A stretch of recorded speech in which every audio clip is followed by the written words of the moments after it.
calme.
Lecture du message de Madame Patricia Miralles, secrétaire d'État auprès du ministre des Armées, chargée des anciens combattants et de la mémoire, par Madame Isabelle Longstrom, ministre déléguée auprès de la Première ministre, chargée de l'égalité entre les femmes et les hommes, de la diversité et de l'égalité des chances.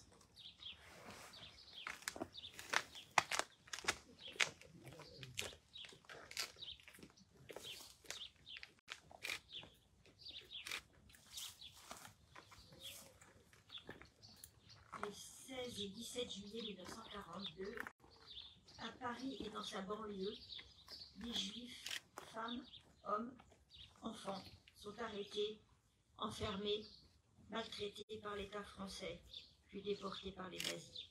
C'est la rafle du Veldiv. En reconnaissant le mal qui a été fait, en nommant les auteurs, il nous faut aussi reconnaître le bien et ceux qui l'ont fait. Tous les justes qui, en sauvant une personne, et parfois bien plus, ont sauvé l'humanité. 8 décennies plus tard, le souvenir de la rafle du Veldiv est toujours présent en France. Il est de notre devoir de revenir chaque année. D'abord, pour prendre la mesure de l'horreur qu'a constituée la Shoah et la collaboration française. Pour prendre acte aussi de l'échec du projet nazi, de la disparition des Juifs d'Europe, et de celui de l'État français, la destruction de nos valeurs républicaines. Mais le combat contre l'idéologie qui a sous-tendu ces crimes ou a voulu les occulter n'est jamais fini. Quand commence la rafle du Veldiv au matin du 16 juillet 1942, cela fait plus de 2 ans que Philippe Pétain a pris le pouvoir en France à la suite de l'étrange défaite de juin 1940 face à l'agression allemande, qui fut peut-être surtout une défaite de l'esprit, une victoire du refus du combat, la séduction pour certains d'une révolution nationale que permettrait la domination nazie. Il faut le reconnaître, l'État français est un collaborateur zélé de la politique antisémite voulue par l'occupant. Un collaborateur déterminant et déterminé. La collaboration est l'occasion d'exprimer un antisémitisme historique qui parcourt une partie des forces politiques depuis l'affaire Dreyfus. Dès le 18 octobre 1940, par la volonté du chef de l'État français, l'antisémitisme se répand sur la France, y compris en Outre-mer. Ainsi, alors même qu'il n'y a pas d'occupation nazie en Algérie, les Juifs y sont frappés comme en métropole. Les Françaises israélites sont chassées de la fonction publique et de nombreuses autres professions. Ils voient leur liberté fondamentale restreinte, ils sont spoliés. Le régime de Pétain, cédant à la folie criminelle de l'occupant, pour reprendre la formule du président Chirac, arrache les enfants aux écoles avant d'arracher à notre nation ceux qui y vivaient, qui avaient parfois trouvé refuge. C'est pourquoi, quant à la fin du printemps 1942, alors que la solution finale a été décidée à Wannsee par les nazis, et qu'il faut fournir à l'occupant des Juifs à déporter, l'État français s'organise à la demande de Pierre Laval et mobilise toute son administration répressive. Le 16 au petit matin, on frappe aux portes des foyers juifs préalablement identifiés par un fichier juif. En 2 jours, 12 884 hommes, femmes et enfants juifs sont arrêtés par plus de 4 500 policiers. Les célibataires et les couples sans enfants sont envoyés au camp de Drancy. Les familles sont enfermées dans l'enceinte du vélodrome d'hiver. Pendant plusieurs jours, 8 160 personnes y sont entassées dans des conditions insoutenables. En un été, 33 000 juifs ont été déportés. En tout, ce sont 75 721 juifs qui sont déportés de France vers l'extermination. Plus de 10 000 enfants. Plus de 70 convois partent de France vers les camps, d'Auschwitz principalement, mais aussi de Sobibor et de Majdanek ou encore vers Kaunas. 2566 survivants sont comptabilisés à la libération des camps. À la volonté de destruction des Juifs s'ajoute la persécution à l'échelle européenne des Tziganes par les nazis au nom de leur idéologie raciste. En France, l'État français participe à une politique d'internement qui concerne plusieurs milliers d'entre eux, conduisant certains jusqu'à la déportation. Pourtant, dans cette nuit de la haine, des consciences s'allument et la lumière des justes chasse les ténèbres. Dès les premières persécutions, des femmes et des hommes se lèvent et refusent. Le jour même de la rafle du Veldiv, le capitaine Pierret, juste parmi les nations, et les sapeurs-pompiers de Paris donnent à boire aux victimes. Alors que la rafle est en cours, le commissaire Gérard Persignon, juste parmi les nations, fournit une vraie fausse carte d'identité à Perla Hauswald.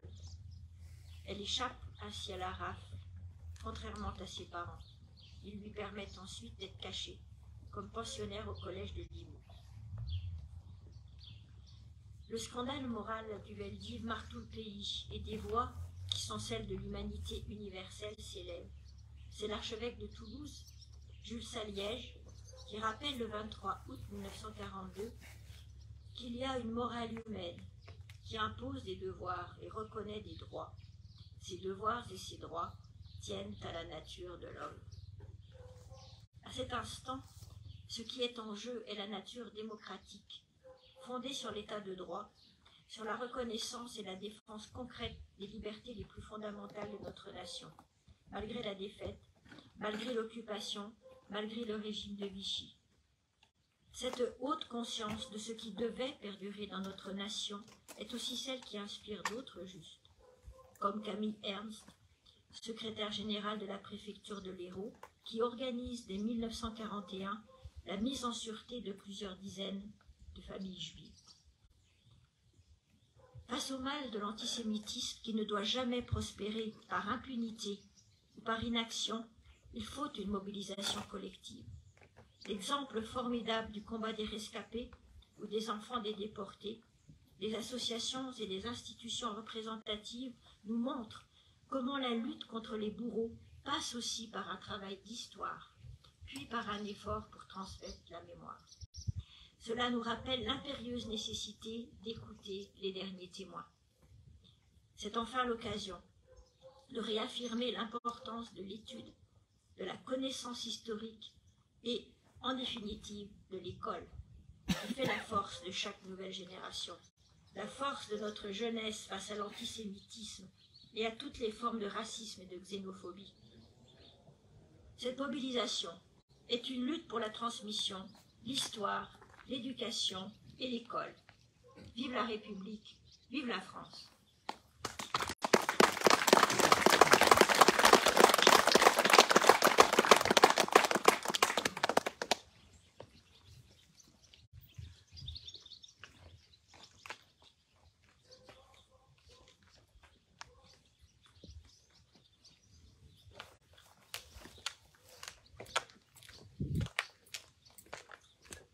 Les autorités vont à présent déposer des roses.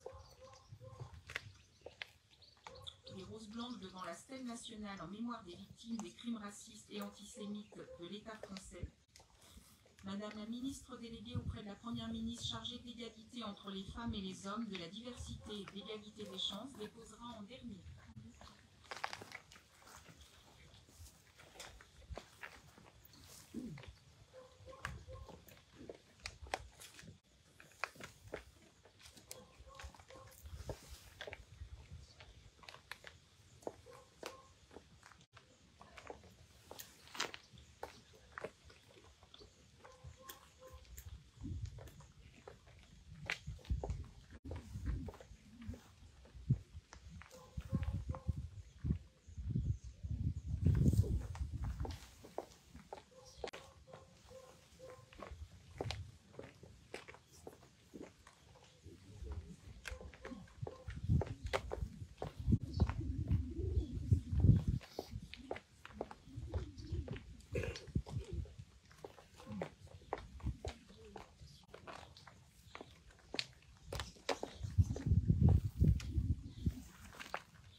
Dépôt de Monsieur Maurice Mornay, représentant l'Union départementale des anciens combattants.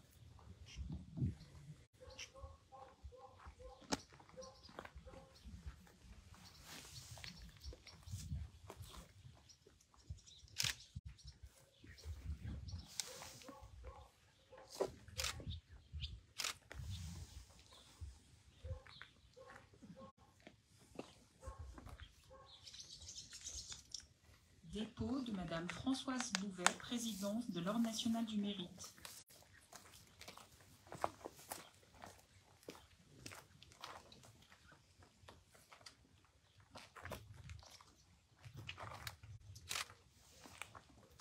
Dépôt de Monsieur Daniel Dahan, grand rabbin de Lyon.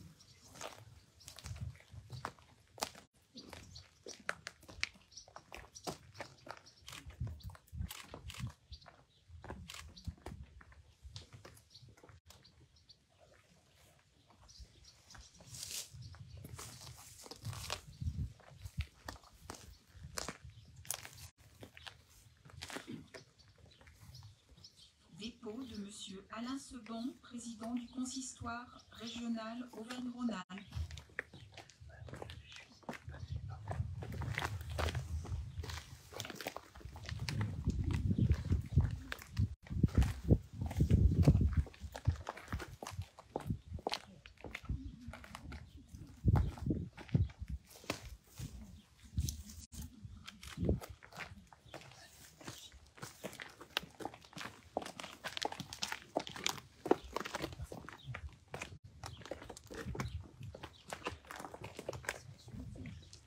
Dépôt de Monsieur Jean Lévy, délégué régional de l'Association des fils et filles de déportés juifs de France.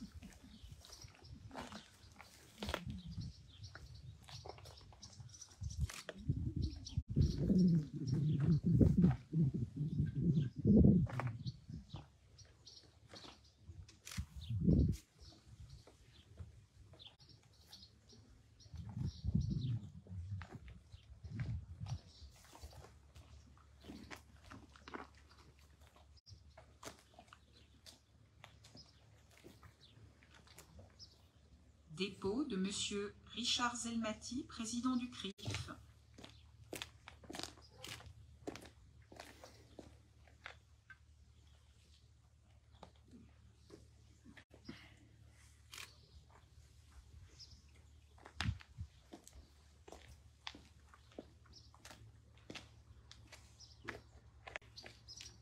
Dépôt de Monsieur Dominique Vidot, directeur de la Maison d'Isieux, mémorial des enfants juifs exterminés.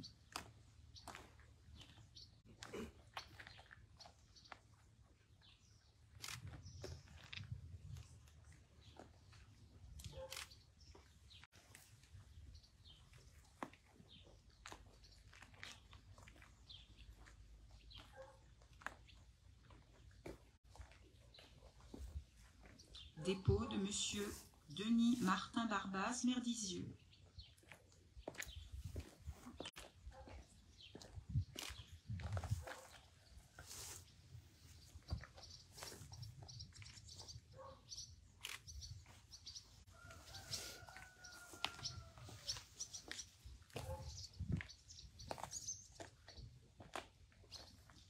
Dépôt de Madame Aurélie Borel, conseillère départementale du canton de Belay.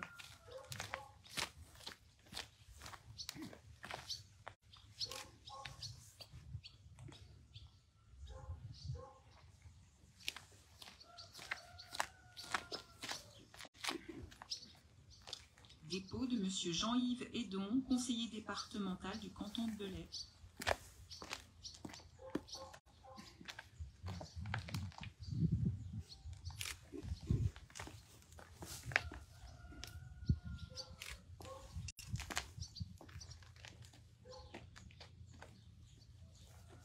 Dépôt de Madame Myriam Keller, conseillère régionale.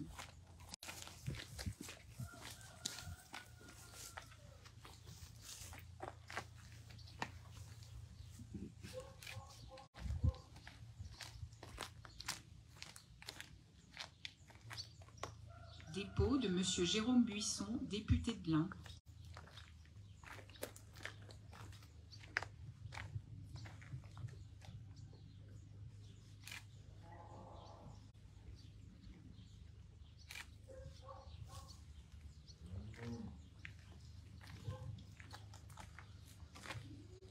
Dépôt de Madame Olga Givernet, députée de l'Ain.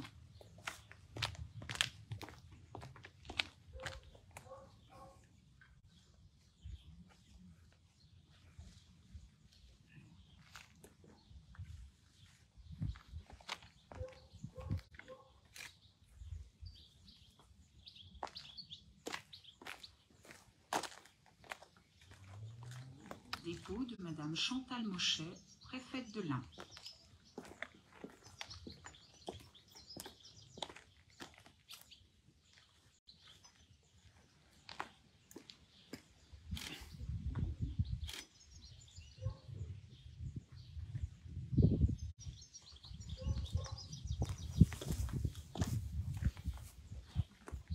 Dépôt de Madame Isabelle Lanvisrom, ministre déléguée auprès de la Première ministre, chargée de l'égalité entre les femmes et les hommes, de la diversité et de l'égalité des chances.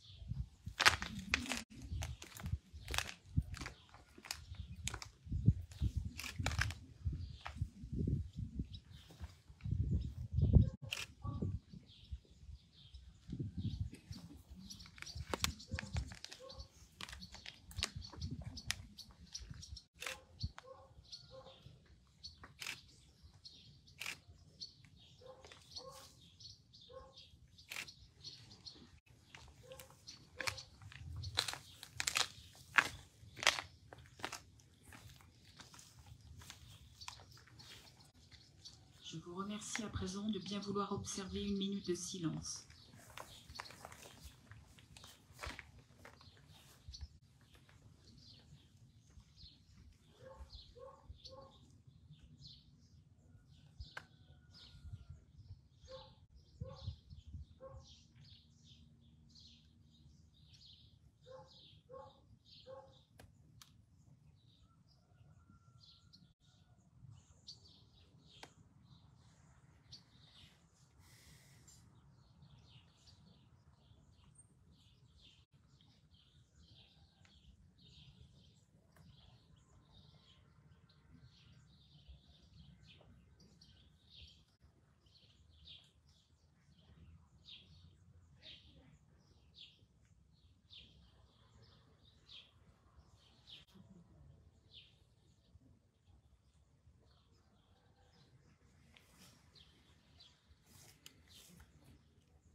cérémonie se terminera par le salut des autorités au porte-drapeau.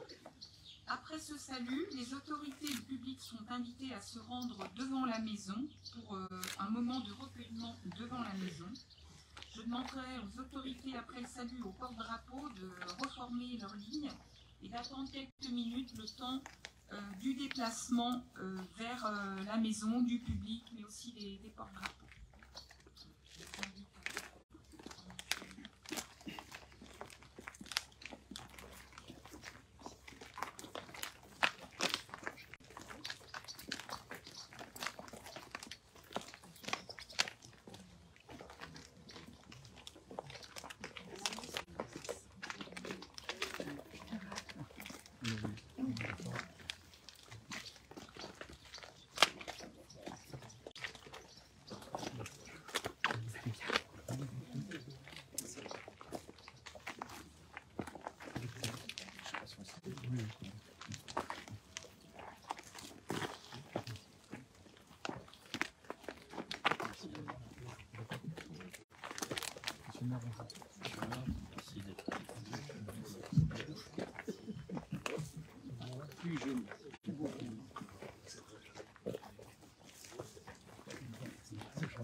Comment ça va?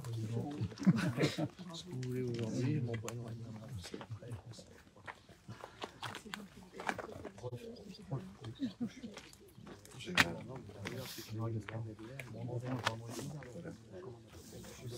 Daniel Darangor a parlé. Vous le savez. Même encore par les jeux dans l'eau. D'accord, c'est ça.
Pas de présentation.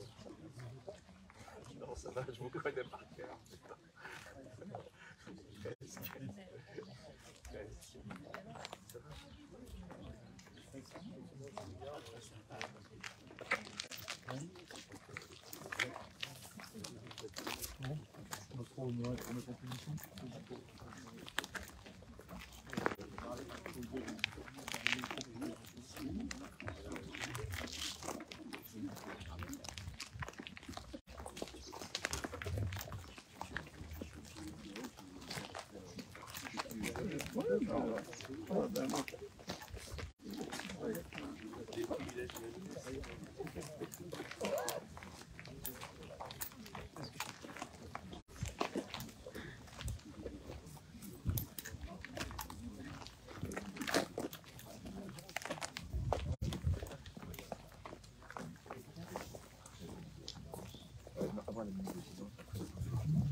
voici maintenant devant la maison qui, il y a 80 ans, est devenue un refuge pour 105 enfants juifs, dont malheureusement 44 étaient encore le 6 avril 1944 ici, et victimes eux aussi d'une rafle. La parole est maintenant à Madame la ministre.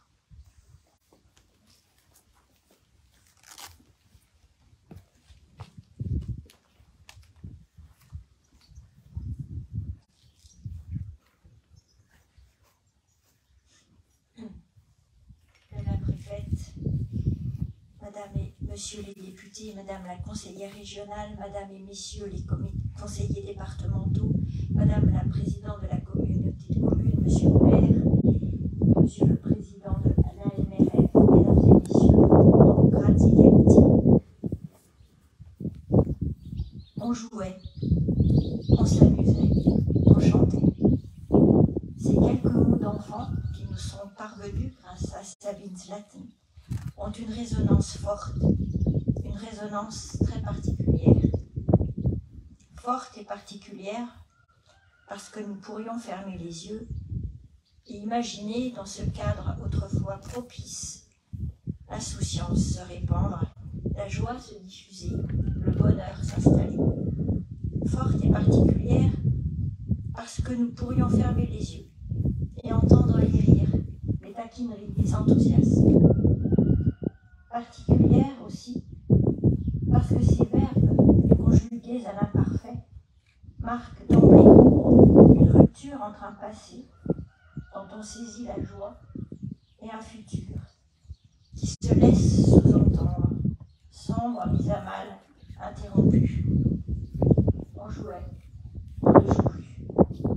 En fin de compte, ce qui fut joie s'est mué en tragédie. Ce qui fut mouvement s'est mué en funeste immobilité. Ce qui fut sonore s'est mué en terrible silence et en traces heureusement conservées. Nous sommes le 6 avril 1944. Tu te souviendras de moi, écrit l'un de ses enfants. Tu te souviendras. Ce futur, il est catégorique. Il doit être catégorique, sans nul doute. Catégorique, car le choix de se souvenir ou d'oublier ne saurait être donné dès lors qu'il s'agit d'un passé dont on doit retenir les leçons. Car on ne peut accepter l'oubli lorsque seule la mémoire peut permettre de redonner vie à des êtres qui en ont été privés trop tôt. Car on ne peut accepter l'oubli dès lors que des enfants innocents ont été victimes de la barbarie d'adultes ayant perdu leur humanité. Tu te souviendras. Ce peut être aussi la prière ou l'espoir d'un enfant qui se voit disparaître. Il faut répondre à cet espoir autant qu'obéir à l'injonction. Tu te souviendras de moi. Oui, nous nous souviendrons de vous et nous veillerons à ce que les jeunes générations fassent perdurer le souvenir. Je m'y suis notamment engagée dans le cadre du plan de lutte contre le racisme, l'antisémitisme et les discriminations liées à l'origine que j'ai lancé en janvier dernier. Tout élève bénéficiera dans sa scolarité d'une visite mémorielle obligatoire. Tout élève entendra et verra donc le passé. Nous le savons, tout ce qui prend le passé pour racine a pour feuillage l'avenir, disait Victor Hugo. Parce que ce souvenir, c'est atténuer le risque de commettre les mêmes erreurs. Parce que ce souvenir, c'est aussi, pour reprendre le poète Khalil Gibran, en quelque sorte se rencontrer. Et la rencontre est nécessaire. Nous nous souviendrons de ces enfants et de leur maître, mais aussi de Sabine Zlatin, de la femme forte qu'elle représente, elle qui n'a jamais cessé de se battre pour voir perdurer la mémoire de ses enfants et adultes arrêtés, déportés, assassinés. Et son époux, Miron, parmi les victimes. Je veux en effet rendre hommage à cette femme, à son courage, sa ténacité. Sans elle, nous n'aurions plus de traces, de lettres, de dessins, à même d'incarner la pensée de ces enfants qui n'ont pas eu le temps de grandir et de dire. Et faut-il rappeler l'importance de son témoignage lors du procès de Klaus Barbie en 1987. Nous toutes et tous ici présents avons conscience de son importance, mais il est de notre responsabilité de faire résonner l'écho de cet engagement et de cette force. Il est de notre responsabilité d'éveiller sans relâche à la vigilance des générations à venir, car tout est fragile, tout peut basculer, et c'est bien dans le souvenir que l'on peut aussi construire l'espoir. Cette maison devait être à l'origine un lieu de vie et d'ébullition, de même que ses murs épais devaient en faire une joyeuse et sécure forteresse pour des enfants. Sa raison d'être est, depuis le 6 avril 1944 tout autre, agir contre toute forme d'intolérance et de racisme, pour qu'enfin, chacune et chacun comprennent que l'autre est soi. Je vous remercie.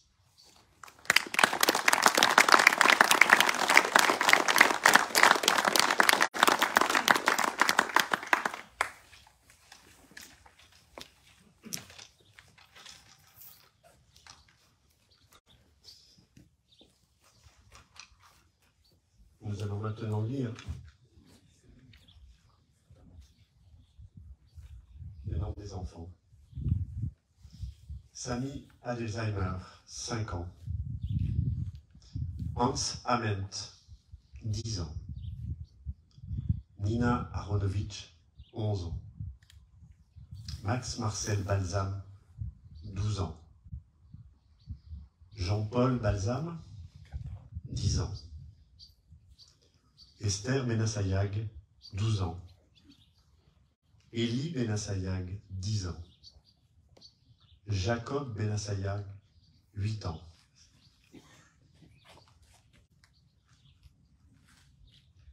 Jacques Benguigui, 12 ans. Jean-Claude Benguigui, 5 ans. Richard Benguigui, 7 ans. Baruch Raoul Benitou, 12 ans. Meyer Boulka, 13 ans. Albert Boulka, 4 ans. Lucienne Friedler, 5 ans. Egon Gamiel, 9 ans. Liliane Gehanstein, 11 ans. Maurice Gehanstein, 13 ans. Henri Chaim Goldberg, 13 ans. Joseph Goldberg, 12 ans. Claudine Allenbronner, 5 ans. Mina Allenbrenner, 8 ans. Georgie Alperne, 8 ans. Arnold Hirsch, 17 ans. Isidore Kargeman, 10 ans. Liane Krochmal, 6 ans. Renate Krochmal, 8 ans. Max Leiner, 8 ans. Claude Levent Reichmann, 10 ans. Fritz Lobmann, 15 ans. Alice Jacqueline Lutzkar, 10 ans. Marcel Merwenstein, 7 ans. Paula Merwenstein, 10 ans. Théodore Reis, 16 ans. Gilles Sadowski, 8 ans. Martha Spiegel, 10 ans. Senta Spiegel, 9 ans. Sigmund Springer, 8 ans. Sarah Schulklapper, 11 ans. Hermann Tettelbaum, 10 ans. Max Tettelbaum, 12 ans. Charles Wettner, 9 ans. Otto Wertheimer, 12 ans. Émile Zuckerberg, 5 ans. Lucie Feger, 49 ans. Mina Fiedler, 32 ans. Sarah Levan Refman, 36 ans. Eva Refman, 61 ans. Moïse Refman, 62 ans. Miron Zlatan, 39 ans. Léa Lacha Velblum, 25 ans, seule survivante. J'invite maintenant le grand rabbin de Lyon à venir lire un psaume.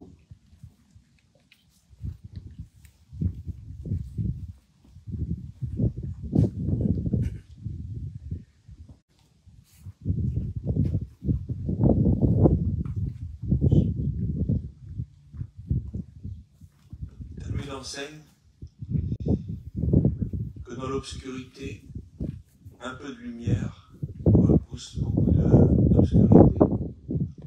En vérité, il y a 80 ans, il y avait beaucoup d'obscurité en Europe et en France. Il y a eu beaucoup de lumière aussi, les Justes de France. Ne les oublions pas. C'est grâce à eux aussi que les 3/4 de la communauté juive de France a survécu. C'est un fait unique dans l'Europe occupée.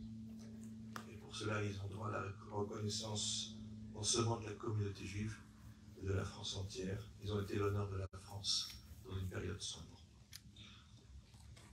Shir HaMa'alot, Rabat Tzeraouni Mineorai, Yomarna Israël. Rabat Tzeraouni Mineorai, Yam Lo Yachluli. Agabi Chareshu Chorshim, Erichu Lema'anitam. Adonai Tzadik, Kitzet Avot Reshaim. Yevoshu V'Yisogou Achor Koson Etzion. Yuk HaChatzer Gan Gadolot, Shekidmat Shalaf Yabesh. Shilo Milet Kapo Kotzer V'Chitzenu Me'amer. Velo Ameru Avrim Birkat Adonai Alechem, Berachenu Etechem Beshem Adonai. Chant des degrés. J'ai été beaucoup opprimé depuis ma jeunesse. Que le dise donc Israël. J'ai été beaucoup opprimé depuis ma jeunesse. Mais ils n'ont rien pu contre moi. Sur mon dos ont labouré les laboureurs et prolongé leur sillon. L'Éternel, le juste, a coupé les nœuds des impies. Qu'ils aient honte et reculent tous ceux qui haïssent Sion. Qu'ils soient comme la verdure des terrasses, avant d'être arrachées, elles se dessèchent. Le moissonneur ne peut en remplir sa paume, ni son giron, le faiseur de gerbes. Et les passants ne peuvent dire, la bénédiction de l'Éternel est sur vous. Nous vous bénissons au nom de l'Éternel.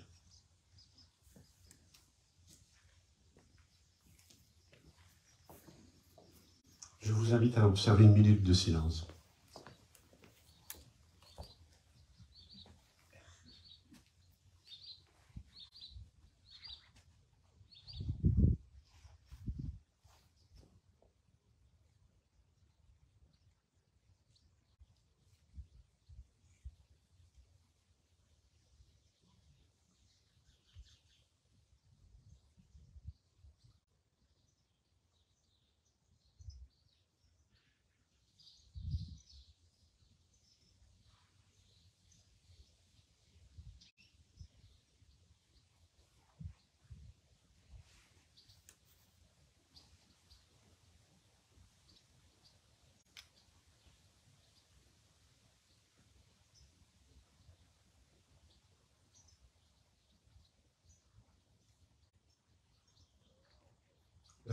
La cérémonie est maintenant terminée. Je vous remercie. Elle sera suivie dans quelques instants de la remise d'un trophée par M. Gaudin, Daniel Gaudin et Marie-France Borda, tous les deux administrateurs du foyer rural de Cézérieux, organisateurs d'un festival du court-métrage en budget, qui ont décidé, à l'unanimité semble-t-il, de décerner à la Maison d'Isieux et au collège Aimé Césaire un trophée coup de cœur du public pour le petit film d'animation réalisé autour de l'histoire créée par les enfants en 1943 et qui a donné lieu donc à un gros travail l'année dernière pour réaliser ce petit film.